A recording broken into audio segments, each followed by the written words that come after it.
this up here. Hope it doesn't fall down. Hot dang son of a gun. Oh, it did fall. Right. Let's see. There we go. All right, cool. Recorded this one time and messed it up. Try again. Wasn't good enough according to the Holy Spirit.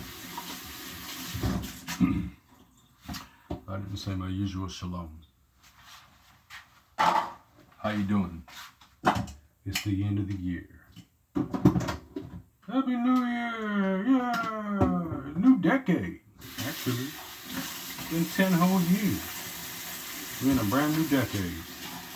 No more of the 10s.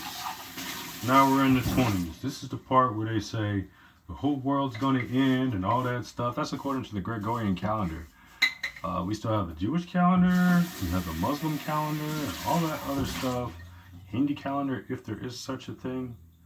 I don't know.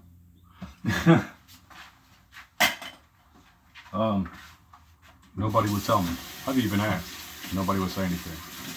So, you got your Gregorian calendar, and the Gregorian calendar says it's 2020 now. It's a new year. But what about that life? You know, you live in the same life. Happy New Year, but nothing's changed. You can make it change. You can change your life. You really can. I'm probably saying the same thing to you that all the other motivators are saying. But this is what I got to offer. And you can either choose to stay here or you can go to the next person. You can click off. Hey, as long as I get that view, that's great, like my cousin used to say.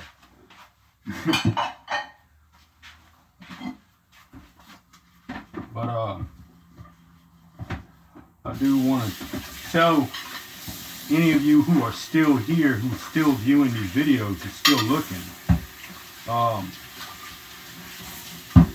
I want to give a little bit of advice to the people out there who are complaining about how sad their life is, how it's become so sad. Instead of complaining about your position, you got to work on your perception. And the things that I did to change my perception, I really didn't do anything except for look at other people's positions.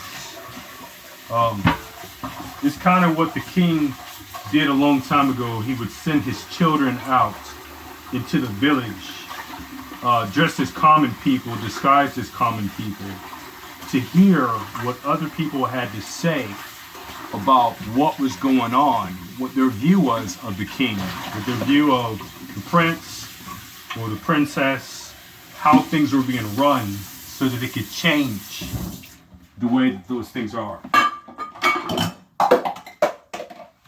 Already dropping dishes. That's not a silent metaphor. I don't know what it is. I got a few of them actually. So, you go into the village, surveys, you ask people. They have these things on Facebook now. You can do surveys of people, polls and all that. You can do the same thing on Instagram. You can do it on Twitter, asking people their position, opinion of you and your company or of you as a person. You can do that on Facebook. What do you think of me? Do you think I'm a dummy, a fool, an idiot? Do you think I'm super awesome? Whatever. Good examples, hopefully. So, you want people tell you what kind of person you are. And kings and queens and all that used to do that. You got to go out into the village and you got to find out the opinion. Change your perception.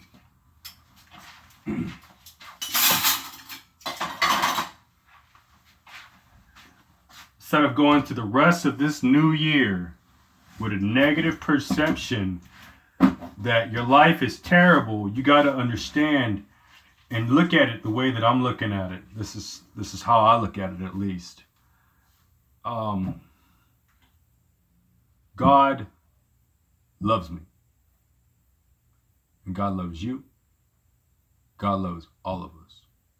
All of us human beings, God loves us. Right?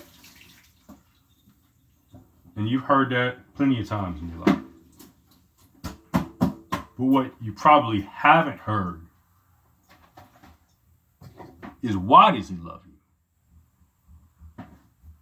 I could give you a basic answer like everybody else does. God loves you because you're his creation. But you got to remember, God has a personality. He made you with a personality. He made you differently than everybody else in the room.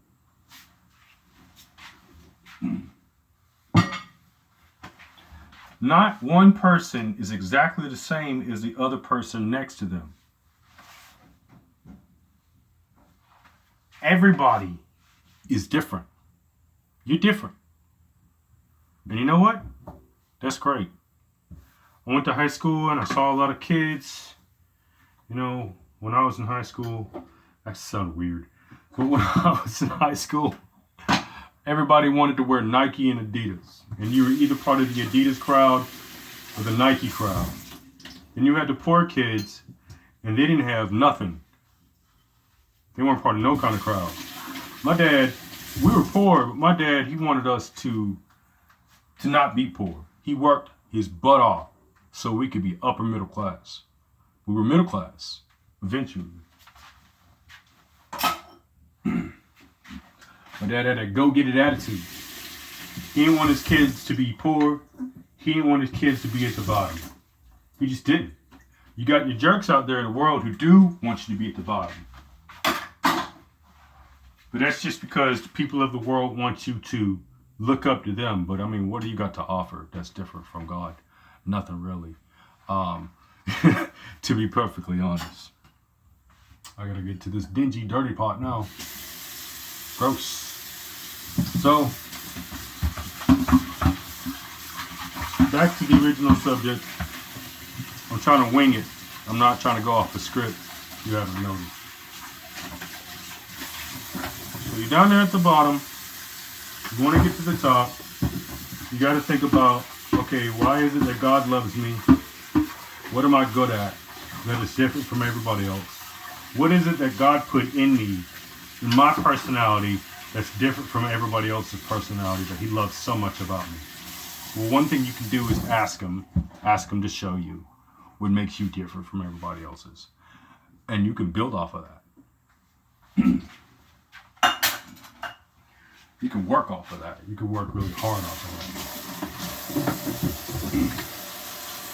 that. Maybe you'll get what I'm trying to say for your new year out of what I just did. So I had a pot on the stove all day. It was dirty, it was dingy, it was gross. It was collecting funk from the meal before yesterday. And I had to let that pot soak all day with soap and everything because the stuff just wasn't coming off. I kept scrubbing and scrubbing and scrubbing, and the gunk just would not come off of the pot. I had it sitting and sitting and sitting in soap water all day.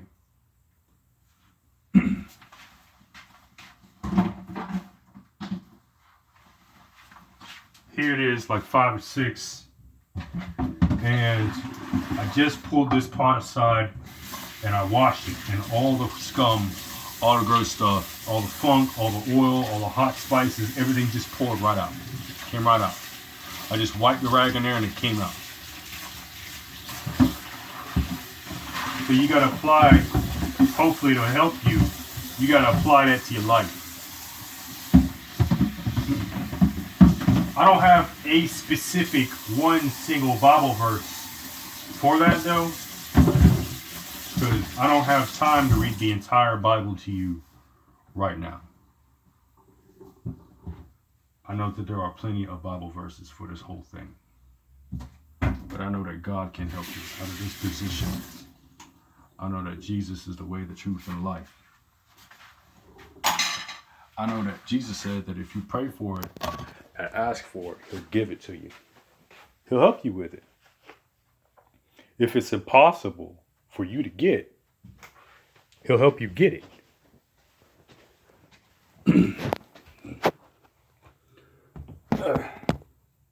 Now we're in the bathroom. In the dirty and dingiest place in the house. Typically, that's where everybody goes to get rid of their grime, the filth, the nastiness, and everything in their life. That's typically what the bathroom is for. The restroom, the latrine, the head, whatever you want to call it. Year is 2020, and you are now in the head, the latrine, the bathroom, the filthiest place in your house, in your temple. And you need to clean it out. Clean all that filth out. And I would suggest you do that first. Go to God first with all of that first. And that's why he says you should pray about yourself. You don't go in front of everybody in the entire town, in the village, city, wherever you are, and you tell them, God, get all this filth out of me right now. I've done all these terrible things and all that stuff, because that's what he meant. You're not trying to do this stuff for attention. You need to go to God about your own filth, and you're discussing this on your own. Because it's hard to get it out in front of everybody else. But if that's what you feel like doing, then that's what you got to do. For me personally, from my personal position, I went to a counselor about my problems.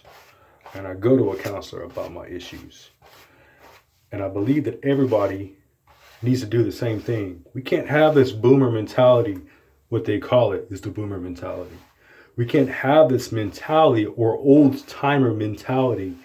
And it's not really boomer because that's offensive. But we can't have this old timer mentality of, oh, if I go to a counselor, that means there's something wrong with me. You go to a counselor because a counselor went to school and learned all of that stuff to help you get out of that position. I go to a woman named Paula Robbins. Paula Robbins is a very helpful woman. They call her an oracle in some parts.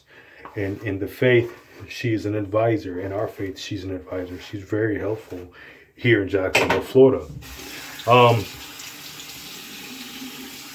She knows what she's doing. And she's helping me with stuff that nobody else helped me with. There is not a counselor on this earth who has been able to help me with the situations that I've dealt with, because there's always been that person in the background behind me lying to those people. I'm not going to name any names, but it's not righteous to go to a counselor if both of you are at war with each other in regards to marriage, your mom, your dad, your sisters, your brothers. You go to this counselor and get help with yourself first, and go to the next person next, your relationship, if you feel like that's a good idea. That's the advice that I have for a few of you out there. And I hope that maybe somebody will watch this video. Why do we have this old bottle? Maybe it's a good reminder. I don't know. May God bless you. May the Lord bless you. May he keep you. May he put his name upon your face. May you bring glory to his name and honor. And may he prosper you and build you up in your wealth and in your health and in your life. Help you if you're looking for a husband. Help you if you're looking for a wife. Help you in your family. Help those women that are stuck at home, who are being downtrodden upon by all the women in town who are saying, oh, I'm so jealous because she's working at home. They don't know your position. Tell them your position. No more of this stupid I'm embarrassed garbage no more. If you're embarrassed by your position, change it. To be perfectly honest, if you are embarrassed by your position, change it. And the same thing with all you women that are working right now. You don't like your position, change it. You don't have to go with what's popular. Why? Why are you wasting your life with going with what's popular? Why would you waste your time with it? The only person you need to be popular with is God. And you're already popular with God. You ain't got to worry about having the best car in town and all that garbage. That's not going to help you prosper. That's going to help somebody else prosper. Think about that. Anyway, I gotta go. I gotta get ready to go out up to Georgia. Family, may God bless you. May He keep you. Shalom.